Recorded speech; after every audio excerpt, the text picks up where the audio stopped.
क्या कुछ आप कहना चाहेंगे? क्या हमें ही कही था सुप्रीम कोर्ट का धन्यवाद। सुप्रीम कोर्ट ने मेरे साथ न्याय किया।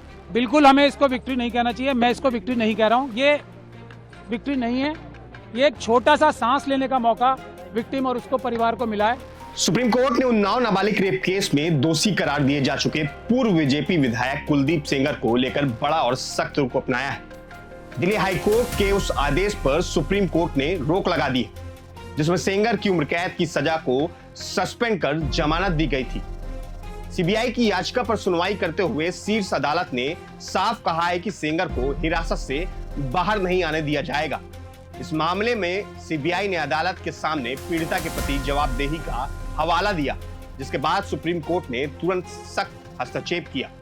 आइए आपको बताते हैं कि आखिर सुप्रीम कोर्ट ने ऐसा क्यों कहा और सीबीआई ने क्या दलील रखी। देखिए हमारी एक खास रिपोर्ट है, क्या कुछ आप कहना चाहेंगे? क्या हमें ही कही था सुप्रीम कोर्ट का धन्यवाद। सुप्रीम कोर्ट ने मेरे साथ न्याय किया है, सुनने के लिए उनको धन्यवाद।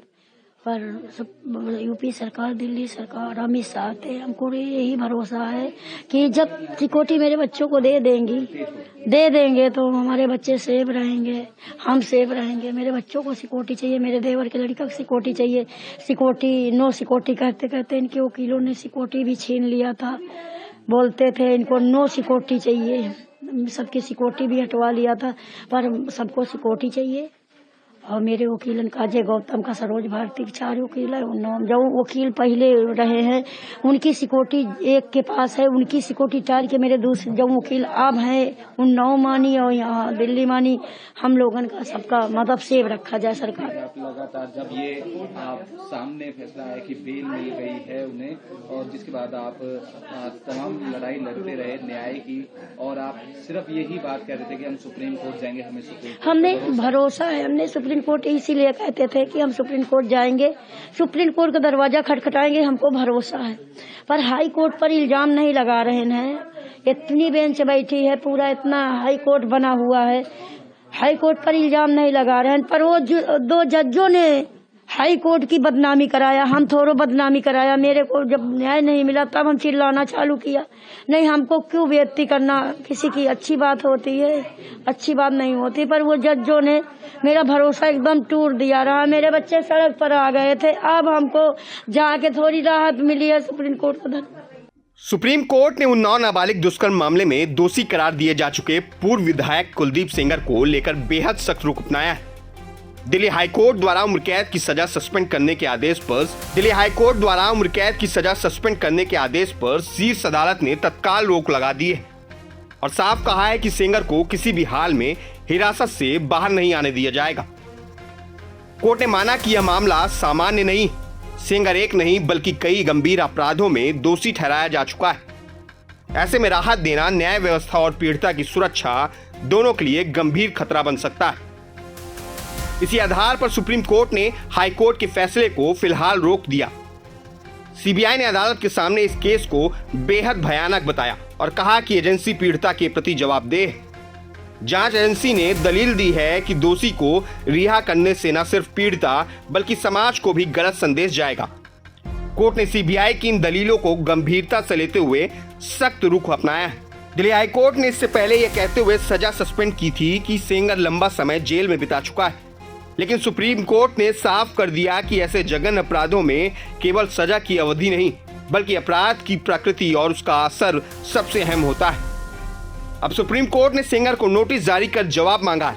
अगली सुनवाई तक वह जेल में ही रहेगा। यह फैसला एक बार फिर दिखाता है कि नाबालिगों से जुड़े दुष्कर्म मामलों में सुप्रीम कोर्ट किसी भी तरह की नरमी बरतने को तैयार नहीं है। मैं अभिषेक सिंह, प्रभात खबर के लिए। बच्ची जो थी और इसका परिवार मुझसे ये रोज पूछ रहा था कि क्या अब हम अगले 5 मिनट जिंदा रहेंगे या नहीं रहेंगे। अब कम से कम मैं इन्हें ये बता सकता हूं कि आपके पास अभी बहुत छोटी सी रिलीफ मिली है। बिल्कुल हमें इसको विक्ट्री नहीं कहना चाहिए। मैं इसको विक्ट्री नहीं कह रहा हूं, ये विक्ट्री नहीं है। ये एक छोटा सा सांस लेने का मौका विक्टिम और उसको परिवार को मिला है। इसके अलावा इस फैसले को मैं कुछ भी नहीं देख सकता, क्योंकि जो सीबीआई ने जो स्टैंड लिया है, जो हमें डर था वही किया उन्होंने। बहुत लिमिटेड पॉइंट पे स्टैंड लिया है उन्होंने। और जो हमारे सबसे मजबूत ग्राउंड थे उनको रेज ही नहीं किया, जो जजमेंट में भी मौजूद हैं। और अगर सीबीआई के पास तो हमारी रिटर्न सबमिशन भी मौजूद थी ना, जो हमने हाईकोर्ट में फाइल की थी, ना उन्होंने हमसे कंसल्ट किया ताकि हम उनकी पिटीशन बेहतर बनाने की कोशिश करते, ना उन्होंने हमें पार्टी बनाया, और कोशिश ये की कि हमें लास्ट मोमेंट तक उनकी जो एसएलपी फाइल है वो भी ना मिले। तब आज भी, लेकिन मैंने आपको पहले भी कहा है, इस बच्ची और इसके परिवार के खिलाफ इतने ज्यादा अत्याचार हुए हैं, इतने ज्यादा सबूत मौजूद हैं कि अगर इतनी सी भी बात की जाएगी ना, तो कोई भी जज, कोई भी अदालत इस बच्ची के ही पक्ष में फैसला देगी। और इसीलिए इस जजमेंट को हम क्रिटिसाइज कर रहे थे कि ये जो दिल्ली हाईकोर्ट की जजमेंट थी, वो इतनी महान दयालुता जो दिखाई थी इस कॉन्विक्ट को, कुलदीप सिंह सेंगर को, जिसको मैं बोलता हूँ एप्स्टीन गैंग के मेंबर हैं, वो इंडियन एप्स्टीन गैंग के मेंबर हैं, उनके साथ बहुत बड़ा गैंग भी है। और आज आप लोगों ने अंदर भी देख लिया होगा कि हम लोगों की संख्या इतनी सी थी उन लोगों की संख्या के आगे, और हमें दोनों तरफ से मुकाबला करना पड़ रहा था, इस तरफ से भी और उस तरफ से भी। तो टेक्निकल ग्राउंड पे आज कोर्ट ने फिर भी हमें मेन मेरिट्स पे सुनने का मौका, सुनवाई करने का मौका नहीं दिया, क्योंकि हमने ये कहा था कि जो सीबीआई ने बोला है वो टिप ऑफ द आइसबर्ग है।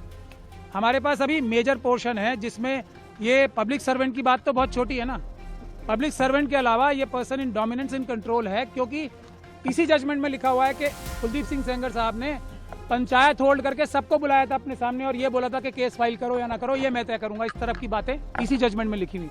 तो हमें ये भी बोलने का मौका नहीं मिला, हमें ये भी बोलने का मौका नहीं मिला कि जो दूसरा मेजर इशू है जिस वजह से ये सस्पेंशन दी गई थी, तो वो इसलिए दी गई थी कि सिर्फ 7 साल की मिनिमम सजा है। अब जब मिनिमम सजा इतनी है तो इसको छोड़ देना चाहिए। ये एक ग्राउंड था जो हम चैलेंज करेंगे भी, अभी क्रिटिसाइज भी करेंगे। तो मैक्सिमम पनिशमेंट देखी जाती है ना, ये कोर्ट, कोई भी हाई कोर्ट ये फैसला तभी दे सकती है जबकि वो डिटेल में फैसला दे कि इसमें मिनिमम पनिशमेंट से ज्यादा दी नहीं जा सकती। हम ये भी नहीं बता पाए, मैं भी आपको 3-4 पॉइंट ही बता रहा हूँ। हम ये भी बताना चाहते थे कोर्ट को कि जो थ्रेट परसेप्शन की बात की है वो बिल्कुल परवर्स है। इस बच्ची के तो पिता को मारा गया, इस बच्ची के साथ गैंग रेप किया गया, इस बच्ची के वकील को मारा गया, इस बच्ची के मौसी चाची को मारा गया। उसके बाद भी जब अपील चल रही थी उस दौरान भी जब सिक्योरिटी विड्रॉ करा ली सेंट्रल गवर्नमेंट और स्टेट गवर्नमेंट के बड़े बड़े वकीलों ने यहाँ पेश होके, तब भी 2-2 एफआईआर कराई। तो हम ये भी बताना चाहते थे कि ट्रायल जो हाईकोर्ट थी, ऑनरेबल बेंच ऑफ हाईकोर्ट जो थी, उसने ये भी कंसिडर नहीं किया कि जैसे ही सिक्योरिटी विड्रॉ हुई हमले शुरू हो गए।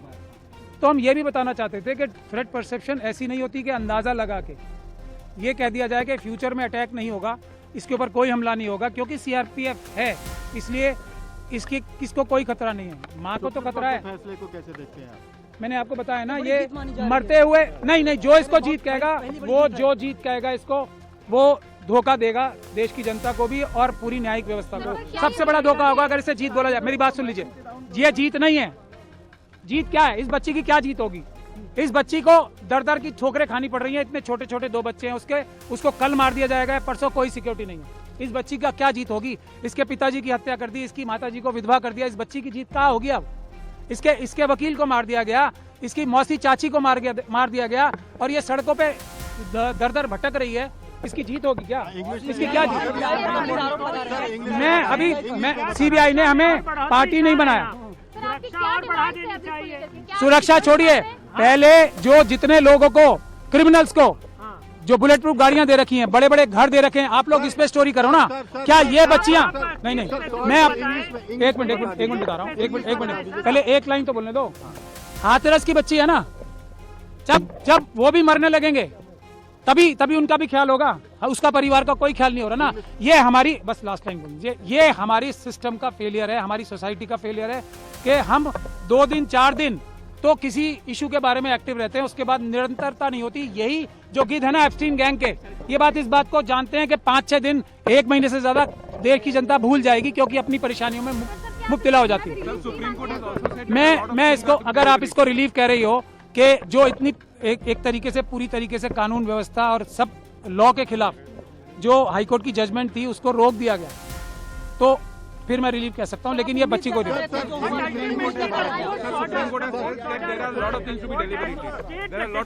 नो, मैं एक चीज जो इन्होंने पूछा, मैं गजेंद्र भाई का धन्यवाद कर, आपने एक मिनट मैं इनकी बात का जवाब दे दूं। बहुत अच्छा सवाल पूछा आपने।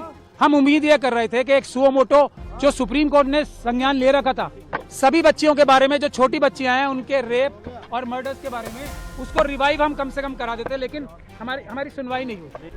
प्रभातखबर.com, विश्वास वही, रफ्तार नहीं।